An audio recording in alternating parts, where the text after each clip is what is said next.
impressionante. Eu ando assustado com esses meninos. Eles realmente... Aí vai analisar o que é o Olodum agora. Aí é uma coisa de como eles que é o samba reggae. Pois eu, a lógica aditiva em geral não quer dizer que está entrando no Rio de Janeiro de uma forma... Ontem, domingo agora. Acho que ele inventou muita coisa, eu ouvi dizer. Mas tá transformando. Na Bahia, você não tem mais aquele samba mais... Só no Recôncavo. Se você for pro Recôncavo, você ainda encontra o samba de roda. Mas no centro da cidade, é o samba reggae que domina. É o samba reggae. Então folia, né? Vamos lá na folia. Bem, a folia que eu vi é a folia daquela primeira fita que vocês me deram. Foi a de... Mesquita, né? Ana Mariana. Tá. Bem, a folia ela tá ligada à devoção, né? Calendário litúrgico, católico, quer dizer, tem toda uma... Tem até uma das fitas que vocês fazem uma pergunta para um calangueiro ou um jongueiro, e que parece que ele também é da folia. Qual é a diferença, não sei o que, aí ele até fala isso, né? Quer dizer, para ser mestre de folia, primeiro você tem que ter a devoção, né? Você tem que ter uma promessa, ou criar né? Então, essa relação com a religião, né? Essa folia que vocês me mostraram, de Mesquita, elas me lembram, como a maioria das folias, a tal da marujada, né? Aquela coisa da roupa militar, né? Militarizada, os trajes muito coloridos, bandeiras, estandartes, e a instrumentação que se assemelha à instrumentação da escola de samba, mas que também está presente nas bandas militares, que é as caixas, fazendo as caixas ou tarol, né? Caixas de guerra, aquela que tem aquela redinha, né? A sanfona, triângulo, pandeiro, os repiques também que estão presentes nas escolas de samba, zabumba, violão. Eu não vi viola de 10 nessa folia. E eu vi só um violão e um bandolim, curiosamente. Então essa é a instrumentação. As levadas rítmicas me parecem bastante marciais, quer dizer, na hora da folia mesmo, quando o mestre faz aquela ladainha, né, o interlúdio, que ele canta, ou recita, os versos, né. E aí depois vem aquela levada bem marcial, né.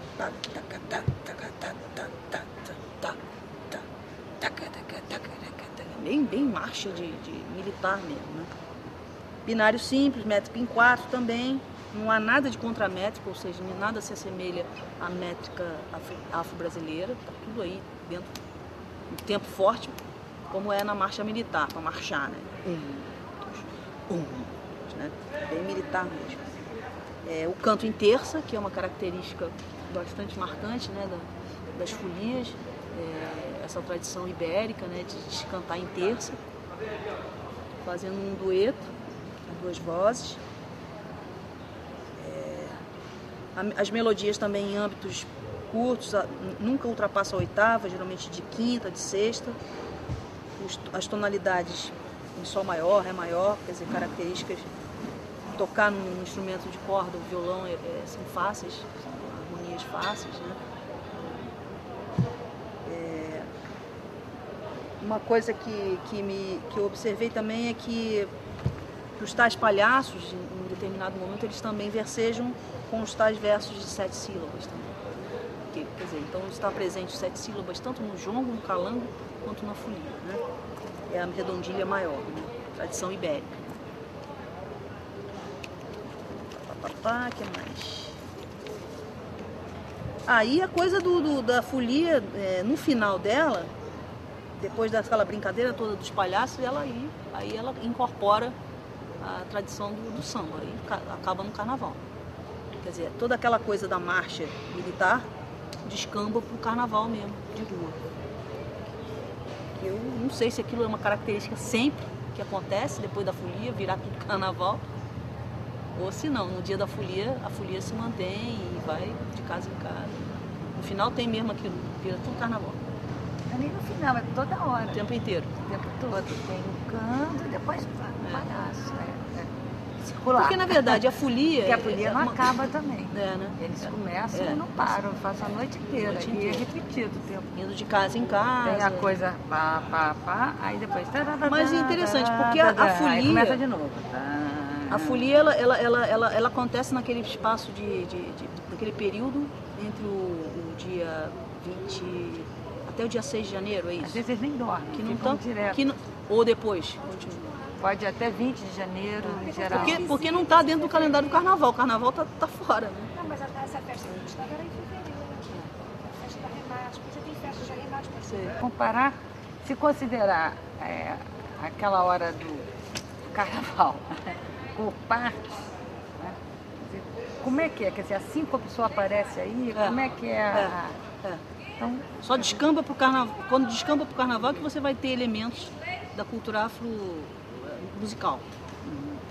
Mas até então são os mesmos músicos, são os mesmos músicos, mesmos instrumentos. Os mesmos instrumentos são usados. Então, fazer uma pergunta. Um código e daqui a pouco entra em outro código. Então, fala isso de novo pra gente, que a gente um pouco está pensando junto, mas o quanto esses instrumentos, você falou, são instrumentos da banda militar, mas também são instrumentos do carnaval. Até que ponto o carnaval e a banda militar não tem o parentesco, né? Provavelmente que passa tem. pela folia. Com certeza. Na nossa conversa você fez uma relação também com o maracatu. Não sei se foi Então, um agora, pouco pegar esses instrumentos da banda musical, da banda militar, que são também do carnaval, e um pouco como a folia, tem uma hora que ela toca militar e depois ela se aproxima, que são as mesmas pessoas, né? E aí é a hora que aparece assim. No momento que você está tendo a manifestação da folia em si, as levadas rítmicas, elas são marciais, basicamente. É uma coisa muito... tudo na cabeça, as acentuações. Não existe essa coisa da síncope, por exemplo, que é característica da música africana, né? Afro-brasileira. Então, assim, é muito militar mesmo, é uma marcha militar, uma marcha.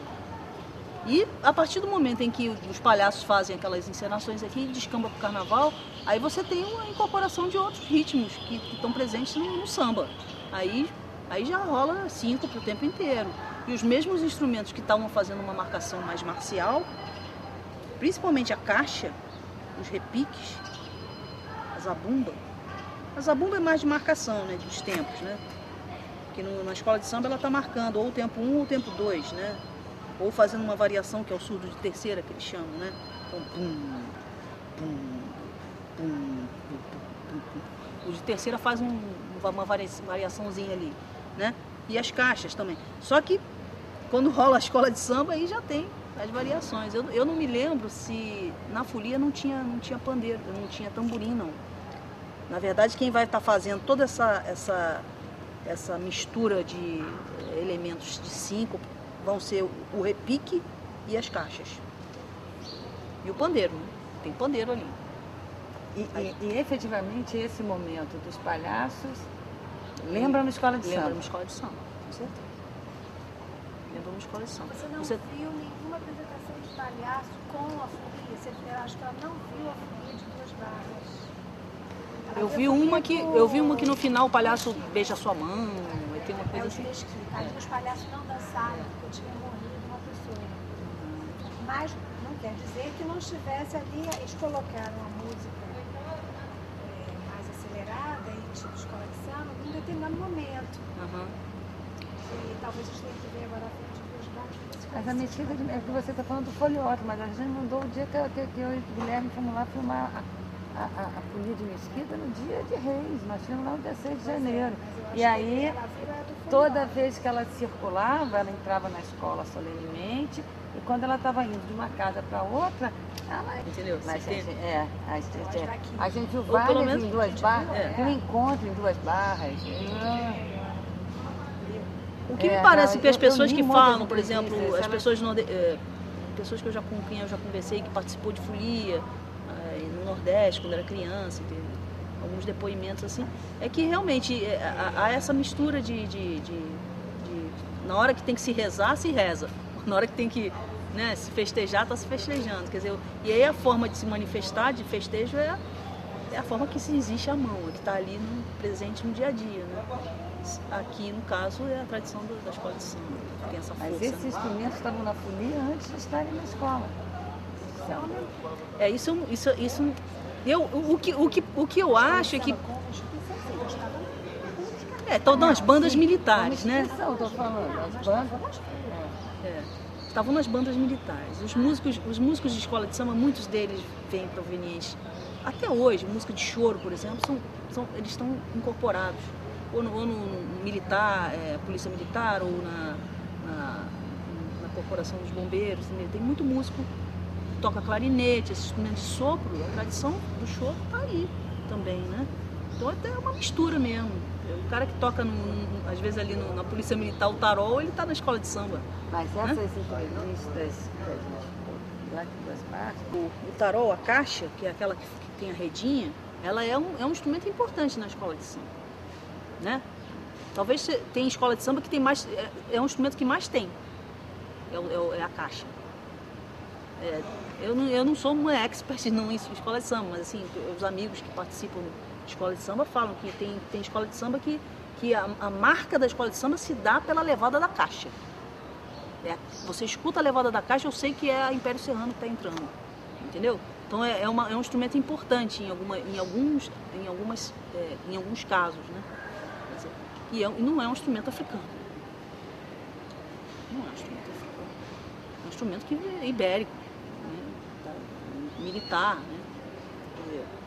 O instrumento africano é o caxambu, né? É o tambor, né? Agora, eu posso dizer que mesmo no jongo, em todas as três, o verso em 7 sílabas, eles cantam terminando na terça, em sexta, no máximo, em âmbitos pequenos da escala. E utilizam síncope. Todos têm isso, pode dizer isso? No momento da folia, não. Depois, mas quando descampa no carnaval. É folia. Você tirou uma parte da folia da folia. Aquilo faz parte da folia. Eu estou chamando do momento da devoção, né?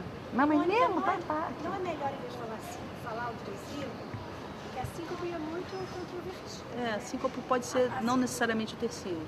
O tercilo é mais mas você não tem só o tercilo. Você tem outras síncopes também. Não, o tercilo não tem só no jogo, não. Só no jogo. Tem na escola de samba tem tercilo. Tem.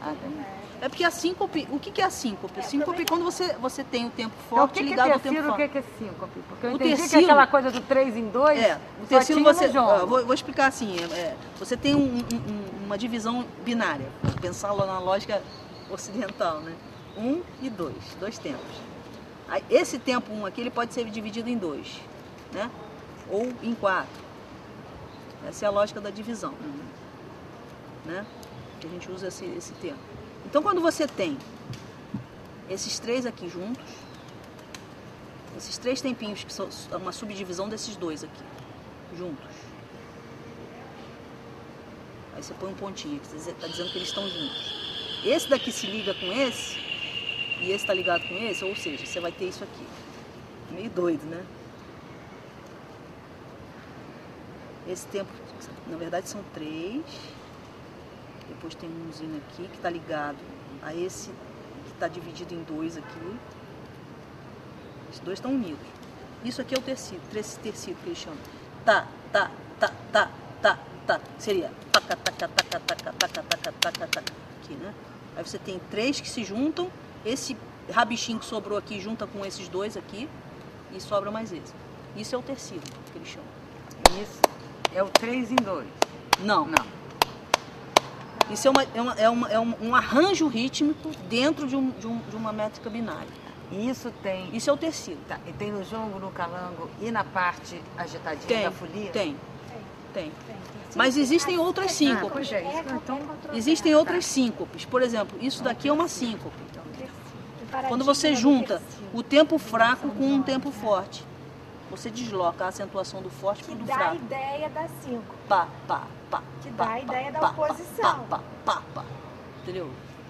Dá vontade de dançar. Requebra, morena. Não tem jeito. Quebrou tudo. Lá na Bahia eles falam, quebra tudo! Quebra! Mas o tercilo não tem só nas músicas africanas. Você também tem o tercilo Tem, você tem toda o Caribe, o tempo inteiro você tem presente no Caribe. Só tinha síncope em música africana. Como tem síncope na música europeia também, claro. Mas ela se apresenta de outra forma, em outras características. Essa presença de repetição, que é muito presente no samba de roda, né? Que é o que os batem no pratinho, né? Esse ritmo fica sendo batido no prato, né? Com uma colher. Ou na taubinha, que eles chamam, né? É uma característica, é o que eles chamam de tercilo. Que está presente na cultura caribenha também, na habaneira, entendeu? O machixe. Está presente na opção de coisa. E outras síncopes, não precisa necessariamente ser só esse padrão rítmico que possui síncope. Podem ser outros padrões rítmicos com síncope também. Por exemplo, se você pegar um padrão de ritmo assim, tá,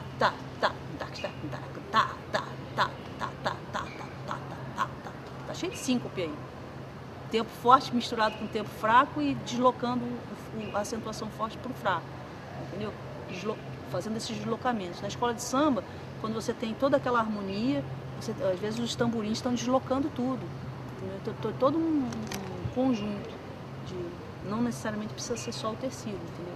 Ele está presente, mas outros síncopes também, entendeu? Mas eu estava perguntando mais em termos... que eu entendi bem. A gente tem o jongo, tem algo que só tem o jongo, que é aquele 3 em 2. Como é que você chama isso? Eu usei o termo do cimarrão, né? O timeline, né? Que seria a métrica, né? A levada, né? Assim, do tambor. Mas só tem no jongo, não tem nos outros. É uma levada que é um binário composto. Um binário composto. Tem algo que só tem na folia, que é aquela parte mais solene da folia, numa batida... coisa bem de marcha militar. Marcial. E um calango mais misturado o tempo todo. É uma coisa mais pro baiano, assim, sabe? Mas ao mesmo tempo, mas você falou que às vezes pro samba também. Pode pro samba também, às vezes. Mas o que eles têm, o que repetem todos? O verso é de 7. Verso de 7 sílabas. Eu estou pensando primeiro nas coisas europeias. O verso é de 7, é terça, né? E eles cantam em sexta, que aí é uma coisa mais de música popular. Uma melodia de âmbito pequeno, que não ultrapassa a oitava. Né? Agora, eles todos têm uma dinâmica circular que não termina. Exatamente. Não tem fim. Nenhuma das três manifestações. Né? Tem o tal do tercilo, mas tem algo que tem na música europeia, mas que é também muito tem. Mais da africana. Isso que tá lá, tá no... Você tem as 7 sílabas no jongo, eles estão cantando em português e com verso de 7 sílabas. E tem a parte não devocional, é parte do... Faz parte também. É um círculo.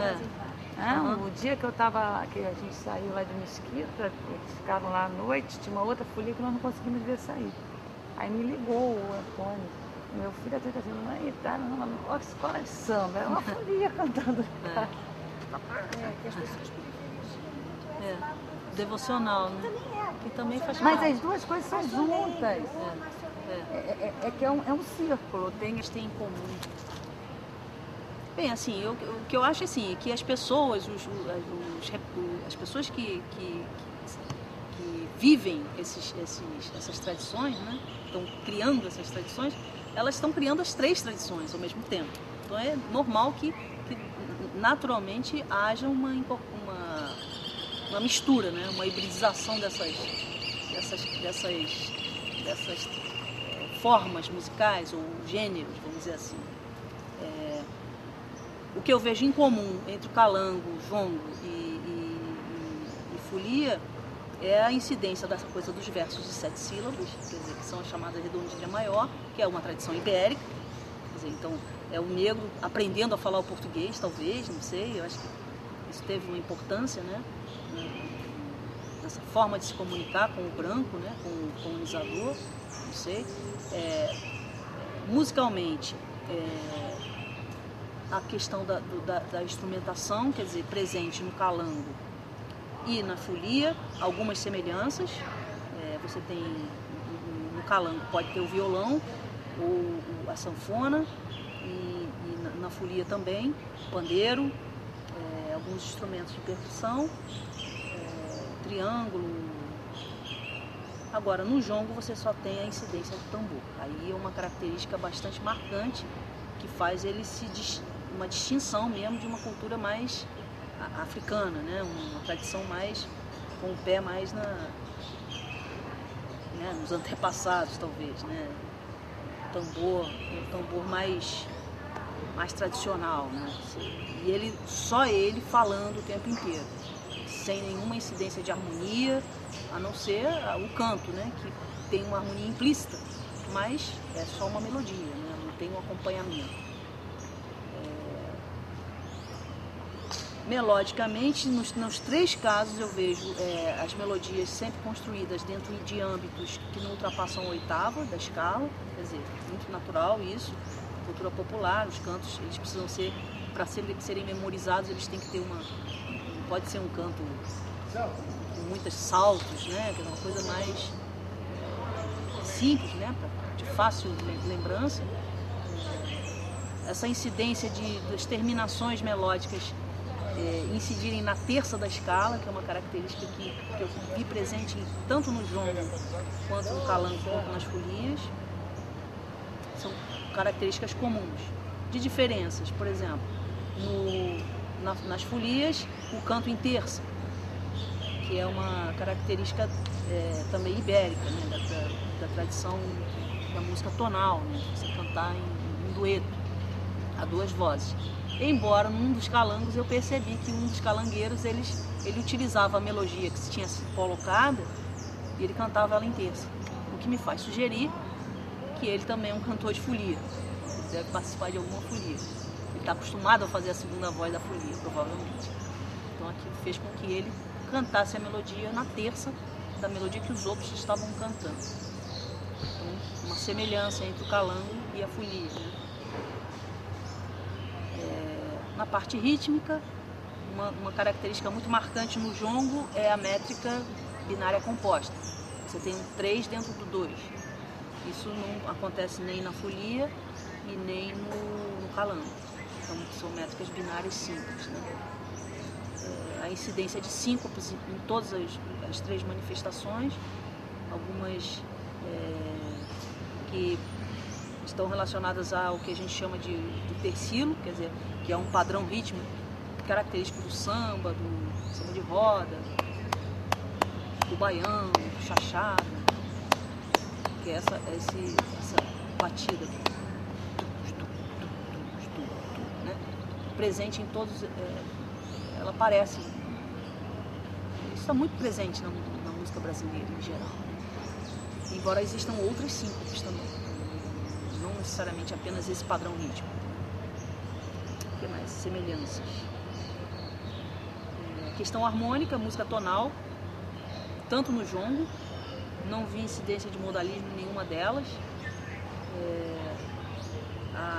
O acompanhamento harmônico no calango e nas folias, aquele padrão muito básico de harmonia primeiro, quarto, quinto e primeiro grau, quer dizer, tônica, subdominante, dominante, tônica. A cadência normal da música tonal, quer dizer, o quinto grau cadenciando para o primeiro grau. Acho que é basicamente isso. Obrigada.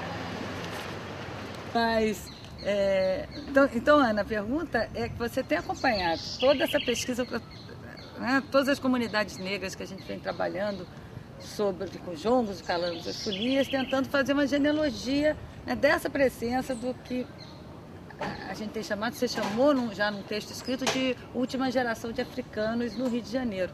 Fala um pouquinho dos resultados, por que essas pessoas estão onde estão hoje e qual a relação que elas têm com essa última geração de africanos que chegou no início do século XIX no Rio de Janeiro. Bom, o que ficou muito marcado e foi bem impressionante, a gente vê a memória do desembarque, da última, enfim, dos últimos desembarques de africanos, que vieram para o Rio de Janeiro e tinham destino, certo, né? Tinham destino para o Vale do Paraíba. E são pessoas que, em sua maioria, chegam relativamente jovens. Elas vão chegar entre, enfim, as crianças eram poucas, mas os adolescentes eram muitos, né? E foi muito interessante encontrá-los da passagem, né, do Bracuí na direção de Bananal, Paraíba do Sul, Valença, enfim, Barra do Piraí, etc., para a grande área do café em meados do século XIX. Então nós temos 1850, 60, chegando a geração já ilegal de africanos, né, que tornada ilegal os desembarques de africanos a partir de 1850, e alguns anos depois, pulando, né, fazendo uma grande ponte no tempo para cerca de 30 anos mais tarde, em 1889 eu pude encontrá-los ainda, em boa parte, vivos em registros como avós da geração de escravos que se torna livre.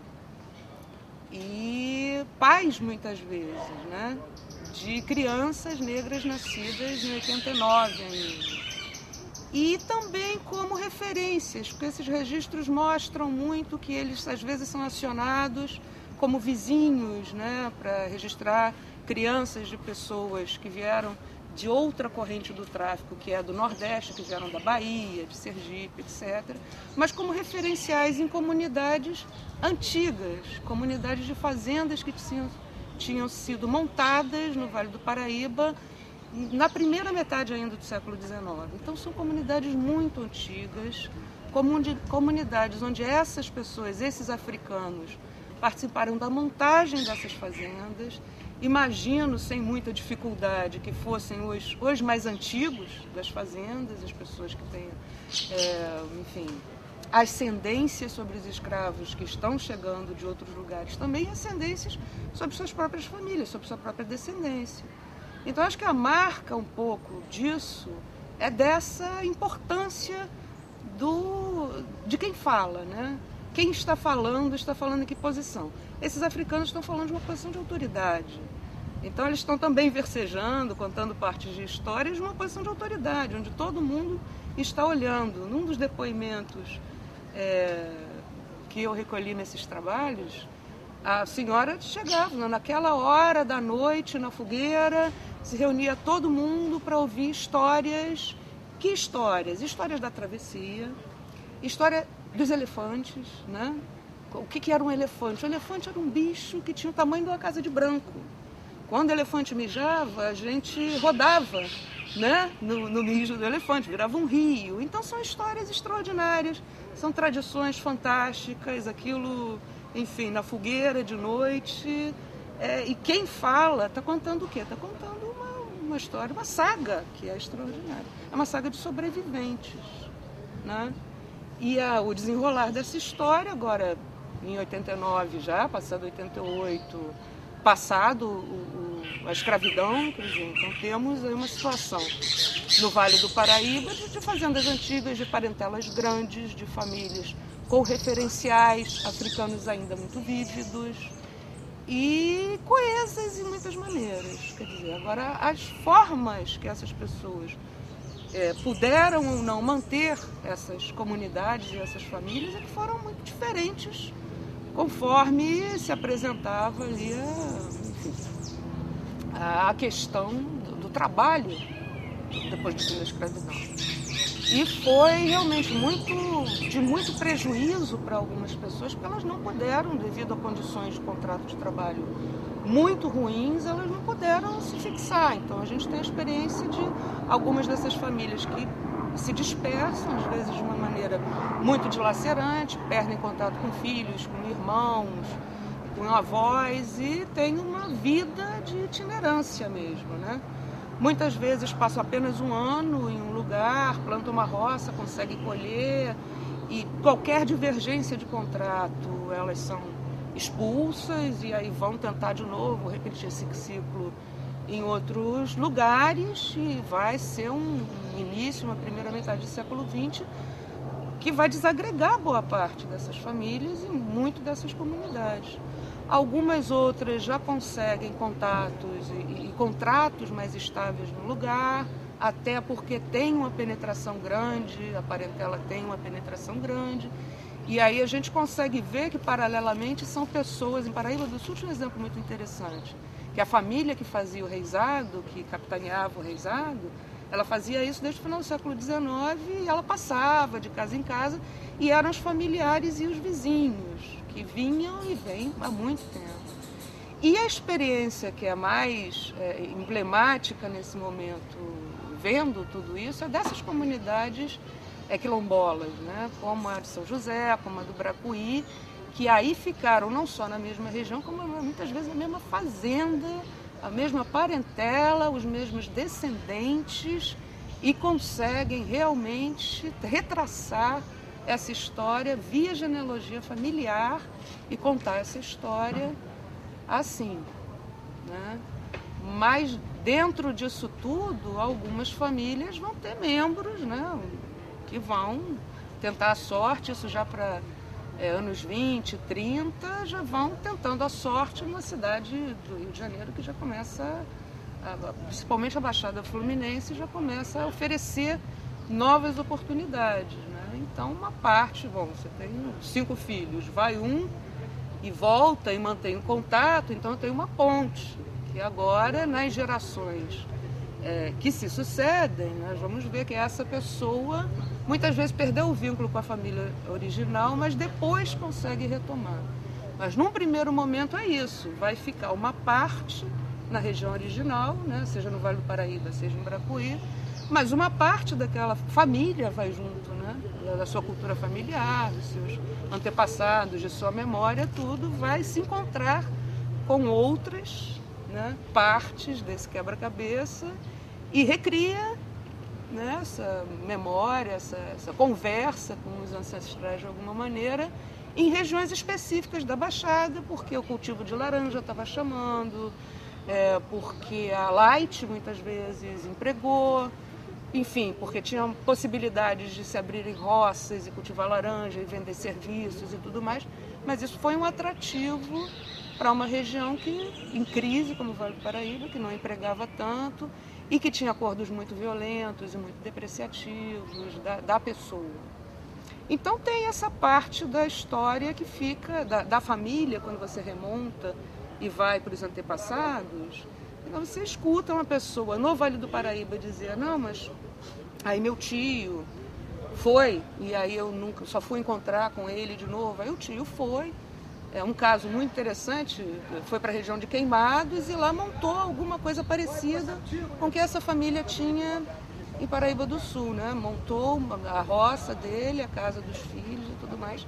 Então, quando tem um reencontro, é reencontro de parentes que nuclearam de maneira parecida, né? Botar os filhos morando perto e uma vizinhança com uma história semelhante, e depois, quando você tem um reencontro, você tem diálogos muito semelhantes, ainda que com experiências diversas. E o papel da estrada de ferro, né? Só veio a pé e subiu a pé. Isso é o Dionísio, mas o Dionísio é pré... Vou de olho. O Rosal, que a gente fez, quer dizer, ao fazer a genealogia, a gente fez aquela experiência de tentar fazer a genealogia familiar e do jongo. Como eles, quando vêm, eles vêm com o jongo, com a folia, eles vêm com a sua comunidade que é possível carregar, né? Eu me lembro a gente entrevistando o seu Rosal lá em Angra, que era... Ele falava do pai, da mãe, o pai e a mãe eram jongueiros, meu avô era jongueiro, meu tio era... Todo mundo é jongueiro, quer dizer, são famílias...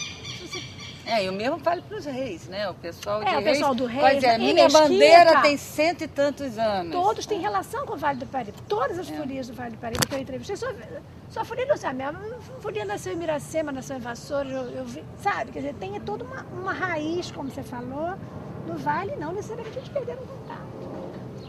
Só isso, para dizer, a experiência do seu Rosal, acho que era legal, que a gente até tentou fazer. Foi uma arte. Que aquilo não deu certo. Não deu certo. Outras deram certo. Pois é, porque entrou a genealogia familiar e do jongo, mas ficou bacana ver que todo parente dele era jongueiro, né? Quer dizer, a memória do jongo era familiar. Junto com a memória familiar. Só essa frase, se vocês quiserem. E tem... O avião, espera o avião. Mas tem uma aí você tinha acabado de falar... Não precisa, ele vai cortar. Começa aí exatamente falando dos Arturos, como você começou. A impressão que eu tenho dessa conversa toda, agora juntando as genealogias com o jongo e com essas manifestações, é que funcionam de uma maneira que uma reforça a outra. É o tipo de relação familiar e com a vizinhança também, né?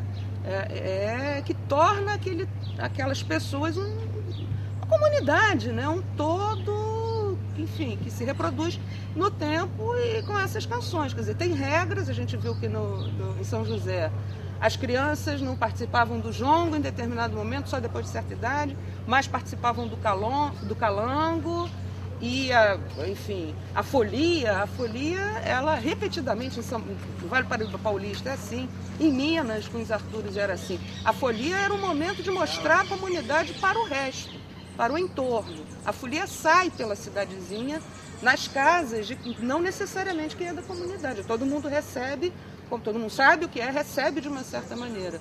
Mas 2 lugares que eu vi, a folia era uma tradição dos negros da região que montavam, e um cruzeiro também, muito forte assim. E os Arturos foi isso, quer dizer, agora eles conseguiram, em cima da própria família, demarcar um território que hoje a cidade de Contagem está em volta, mas antes não estava, né? Eles saíram da escravidão ali, conseguiram demarcar daquela maneira, uma família muito antiga e da tradição do reisado. Então essa marca eu tinha, né? Agora eu penso que pro reisado ter essa característica de se mostrar, né? De ser alguma coisa que leva para o resto da cidade, mas o jongo e o calango muito fortemente formas de manter e de reiterar, né, as histórias familiares, as diferenças ou as convergências com vizinhos, e a história dessa maneira amplia a história da comunidade, né, como um todo. Discute também relações de parentes, né? Um dos versos era sobre aquele rapaz que a sogra não estava querendo muito casamento e tal. Então são pessoas que moram juntos, próximos, são vizinhos, mas de qualquer maneira bem demarcado territorialmente nesse sentido, né? Parentelas e uma vizinhança. Isso configura uma comunidade muito claramente. Essa reiteração, né, dessa música, dessa dança, dessas regras, com isso no tempo, chegando até nós agora, que conseguimos verificar com tanta força, é poderosamente uma maneira desses últimos africanos continuarem falando conosco. É que é muito forte, de todas as pessoas que a gente entrevistou, né, nessa nossa pesquisa atual, todos aprenderam o jongo, o calango, com o pai, com o avô, com a avó, com o sempre tio. assim. E não é absolutamente com o homem, né? Aprendi com a minha mãe era grande calangueira, minha avó, meu pai era o grande jongueiro, é sempre a referência aos antepassados. Isso. Com quem aprendeu? Aprendi em casa, aprendi na família. Isso. E aí a valorização valoriza-se a família, a comunidade que você está se referindo, e essa herança cultural, esse legado cultural que de alguma forma costurou essa comunidade e essa identidade que a gente vê hoje emergindo nessas comunidades que nós entrevistamos. O Arturos estão reconhecidos como quilombo? Não sei, não. Mas eles são bem estudados. Pois é, porque eles são tão conhecidos, mas eles são eles como... têm a propriedade. Como eles já têm a propriedade coletiva. É um bairro rural, não é perto de uma cidade Contagem. mineira. Uhum. Eu acho que eles têm já a propriedade, acho que eles não são reconhecidos como quilombo. Eu vi o filme há pouquinho. Mas eles devem estar agora... Talvez. Bom, não sei se eles já querem. Não sei se eles querem. Mas com certeza a Palmares deve ter chegado lá dizendo para eles que se eles quisessem. Isso. Porque a posse deles é coletiva. Eles já têm. Não. Não? É privado? Eles moram num bairro rural. Eu acabei de ver o filme. Gente, eu também não tô. É Tereza o filme? Tereza de Sorum? Não sei. Cada um tem é dono do seu pedacinho? Porque é um bairro rural. É um bairro. Então todo mundo mora em algum lugar, né? E agora, não sei se eles têm... Você lembra, Luciana, dos Arturos?